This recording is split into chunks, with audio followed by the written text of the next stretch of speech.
Hey everyone, I thought I'd just share an update on kind of how my second semester of occupational therapy school is going.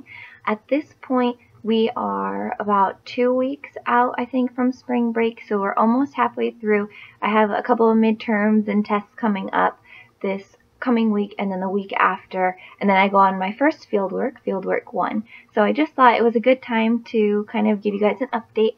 I am taking a bunch of different classes. This semester I do have anatomy. So in anatomy we've been working on basically the back, the neck, and the upper extremity. We are only to just above the elbow in terms of where we're dissecting our cadavers.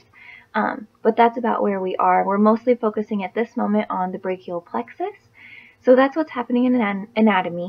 I'm also taking neuro, and in neuro we've done quite a few lectures at this point. We had the first 4 were kind of foundational knowledge, which was just like the structure of the brain and how neurons work and neurotransmitters and a lot of those kind of basics of neuroscience. And then the last couple of lectures have been about specific systems. So we had a lecture about vision and sort of how, well, thus far we have only had more of the applicational part of vision. So we had a couple of people who actually have low vision and have vision loss, and they came and kind of spoke to us about their condition and how it's impacted their occupations and their lifestyles and that sort of thing. But we are going to, maybe next week or coming up, we'll have an actual lecture on the vision system, because we've only had a very brief lecture about it prior to the panelists coming in and talking. We've also had a pretty in-depth a couple of lectures, I think maybe 2 or 3, on the ear and the vestibular system and how that can impact balance and that sort of thing. So that's what we're doing in neuro. So in assessments, we've learned, we did manual blood pressure, where you actually have to, pump the blood pressure monitor. And we also did just like heart rate, respiratory rate, that kind of thing, which we did last semester as well. So that was mostly a review. The manual blood pressure wasn't, but like respiratory rate and heart rate were a review. We also learned how to use a goniometer, which is this one they gave us, and you use this to test range of motion to see how my cat is always coming in these. I don't know what to tell you.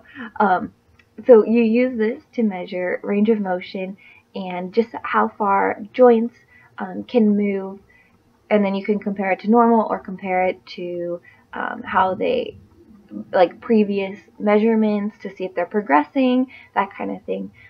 We've also learned manual muscle testing, which is to test muscle strength, which I don't know, we learned it and we're learning it the way the book says, and it's very detailed and kind of a lengthy process. And we were talking to second years earlier this week, and they were saying that we're going to learn faster ways to do it, so probably we won't actually be ever doing it again after this semester in terms of the way we're currently doing it. But it's kind of one of those things where I think you have to learn how to do it a couple ways. I don't know. So we've learned those in assessments. We're also in an issues class where it's called contemporary issues, and we had it last semester. This semester, our instructor has basically just been talking to us about healthcare on a global scale, and what does that mean, what does that look like, how is that interpreted, what are sort of like international standards, and are they actually being upheld, that sort of thing. So that's pretty cool. And then aside from that, I just have my lab, which has been extremely time consuming. It's really enjoyable, but it also does take a lot of time, and so it's kind of been like taking up time I wish I was spending on other classes, and it's been really hard to sort of find that balancing act. But I'm in the neonatal intensive care unit lab, and so we're basically at this point trying to come up with our ideal research study, and then we're gonna, once we figure out ideally what we would love to look at, we're gonna see if we can sort of take our ideal research study and then alter it to fit into the lab, and see if we can figure out how to make that into an actual research study that will be our project. So that's really exciting. It's also really overwhelming, and it's taking a lot of time. But at this point, I think I'm interested in looking at sort of the eye development or visual development of a premature infant. So who knows? We'll see if that's what I end up doing. I'm still looking around and doing research and sort of figuring out what's out there and what knowledge is out there, and I don't know, seeing what I want to look at. But that's basically the update for now. I hope you're having a great day. Bye.